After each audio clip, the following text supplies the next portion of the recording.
Hi everyone, this is Yana Smakula sharing a new video tutorial for Altenew. Today I'm going to focus on rather simple ways to watercolor outline images. I have two similar but slightly different cards to share, both using identical supplies from Altenew. I'm going to be using a couple of things today. I have beautiful Japanese peonies stamp set. I will be using images from this set to do my coloring. And I also have a set of matching dies to cut the colored images out. I want to watercolor both large peonies in this set as well as a couple of leaves for my card.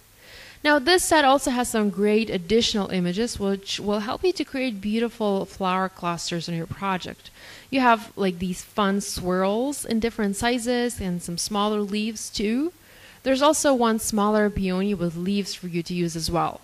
A very beautiful set, and I know there are lots of gorgeous samples on the Altenew blog using this set, so be sure to check them out. Next, I have sentiments and quotes. This one is actually one of my favorite sets. I reach out for it more often because it has lots of great sentiments and sayings. Some short ones like hugs, and then some longer ones like I'm here for you or you are my happy place. There are also a couple of quotes in here which I have already used on a few of my previous Altenew cards. I'm going to use you are in my thoughts and prayers and to someone who makes others happy for my today's projects. I also plan to incorporate one of the gorgeous Altenew trims onto my cards. If you haven't checked those out, be sure to do so. These are exquisite and they add that wow element to any project. Simply gorgeous. Finally, for the coloring part, for the watercoloring part, I've picked a few watercolor pencils from Faber Castell and a water brush. I've had these pencils for a long time, probably more than 2 years, but I think this is like the third or maybe the fourth time that I'm using those. Now, these are awesome for watercolor techniques. There's lots and lots you can do with them, even if you're not a real artist like me, so I highly recommend these pencils. Now, I was planning to use pink and green for my projects, but as it turns out, I do not have any green pencils, so this is why I'm using Aquacolors instead. Now, I've already gone ahead and heat embossed a couple images onto white cardstock using white embossing powder. I've used stamps from the Japanese peonies set, and you can see I have flowers and leaves here. Now note that this is not watercolor paper. I am not using watercolor paper for these cards. This is plain old white cardstock, and it's actually Nina Solar White to be exact, so no watercolor paper. I didn't want to use watercolor paper for this project as watercolor paper has texture and it's not that easy to heat emboss a detailed image or an image with a thin outline onto that texture. I knew right away that it's not going to look good and it's not going to be perfect, so I just used regular smooth cardstock instead. Now before I start coloring, I want to show you a few other samples that I did. I wasn't sure what I wanted to do for this card, so I practiced a little bit before I got started. I first wanted to heat emboss those onto gray cardstock using silver embossing powder, and here you can see those images on my work surface. I colored one using a silver watercolor pencil from Faber Castell. You can see some shading there on the image. I also colored some using alcohol marker. This one was done using a chameleon pen. I really love that pop of color on the gray cardstock, very unusual. And here are a few more examples done using alcohol markers, some colored with Copics and then some more colored with chameleon pens. Anyhow, let's start watercoloring our peonies. So there are a few ways that this can be done, and I will show you 2 of them in this video. My favorite way to color heat embossed images like this is not by using a pencil directly, but rather by picking up the color from the pencil by using a water brush. So this is like picking up color from a paint set. In my case, I do not have a paint set, I have a pencil, and I'm using a water brush to grab that color like I'm doing here. I like to have my water brush wet before picking up the color. If you come in with a dry water brush, you won't get any pigment on your brush, so make sure to get it wet. As I'm applying the color onto my image, I'm going to squeeze the brush some more to get some more water there and therefore dilute the color and spread it onto the petal. Now, I'm not a pro when it comes to coloring. I do not think that I'm coloring things the way that they should be colored, the way they're supposed to be colored, but I'm rather coloring them the way that I like to color. Crafting is supposed to be fun, it's not supposed to be stressful, so I try not to stress about my coloring. I try to color just the way that I like. Now, in order to make my flowers realistic, I'm going to create lighter and darker areas on the petals. I'm going to make the roots of the petals darker and the ends of the petals lighter. The roots are brought closer together, so less light is hitting those areas, making them darker. The ends of the petals are loose, so more light is hitting those areas, making them lighter. If there's a petal in front of a different petal, it's going to drop some shadow on the petal behind it. So the one behind it is going to be a bit darker, and the one in front of it is going to be a bit lighter. If you have a hard time picturing what has to be lighter and what has to be darker, go ahead and Google some photos of peonies, or better yet, treat yourself to a few beautiful peonies. Put them in a vase and look at them, glance at them as you're coloring, paying attention to the shadows and the colors. This will be very helpful, and honestly, who doesn't want to have some fresh flowers at home, right? I know I do. Okay, so I'm going to intensify the roots of the petals by adding even more color to those areas of my flower. I'm picking up more pigment and adding it directly to the roots of the petals using my water brush. So this was coloring option number 1, where we didn't use the actual pencil to lay down the color, but rather used a water brush to pick up the color and apply it onto the paper.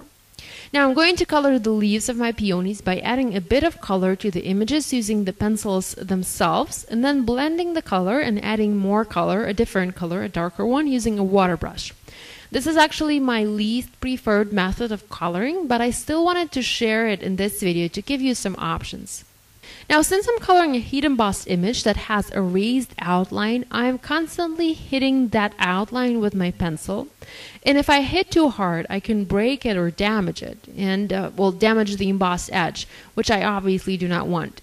When I'm using a brush, I am not hitting the outline, I'm simply following the outline. So for me, it's kind of harder to apply color to my heat embossed images using a pencil. I prefer to pick up the color using a brush and then add it to my image that way. I also do not like to go with the pencil directly to the paper, as sometimes, depending on the paper and depending on how hard you push onto the pencil, you can have those harsh color lines which are rather difficult to blend. I'll show you an example later on in my video. I also like to use a brush to apply color to the paper rather than a pencil because I'm getting a more intense color. I like my colors to be vibrant, to be bright, to be intense, and I like to get the maximum darkest color that I can. I'm able to achieve this when I'm using a water brush.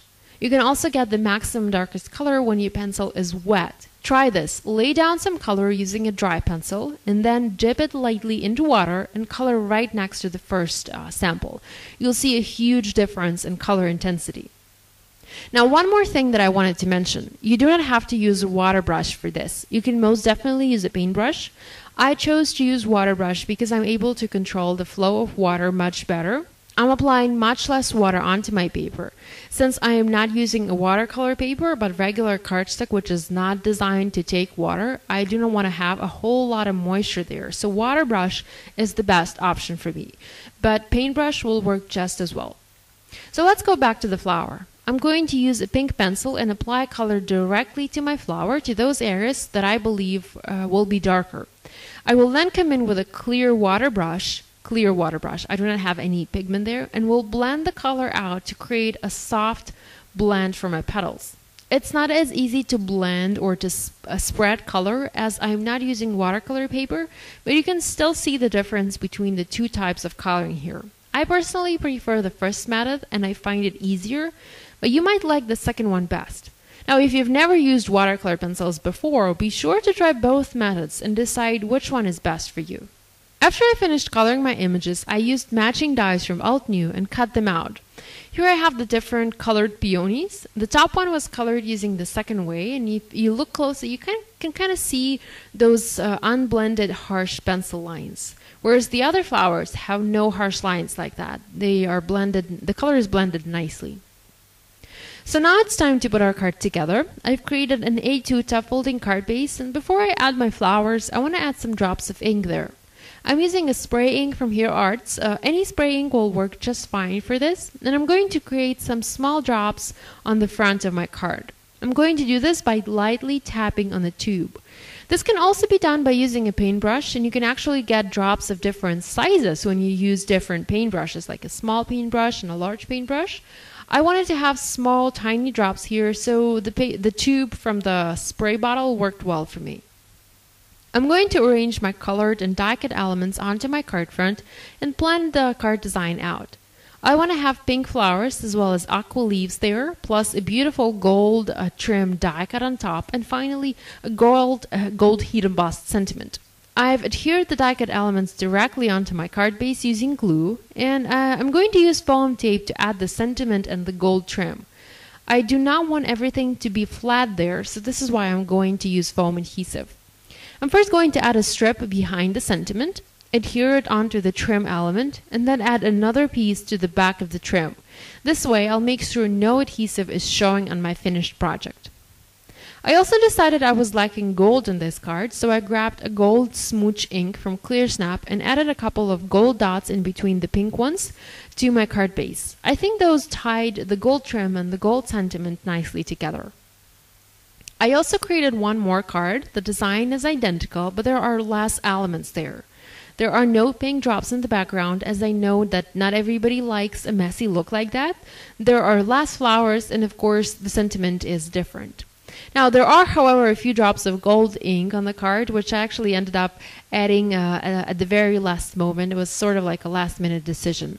I'm very happy with the way both of the cards turned out, and I honestly had a blast coloring these peonies.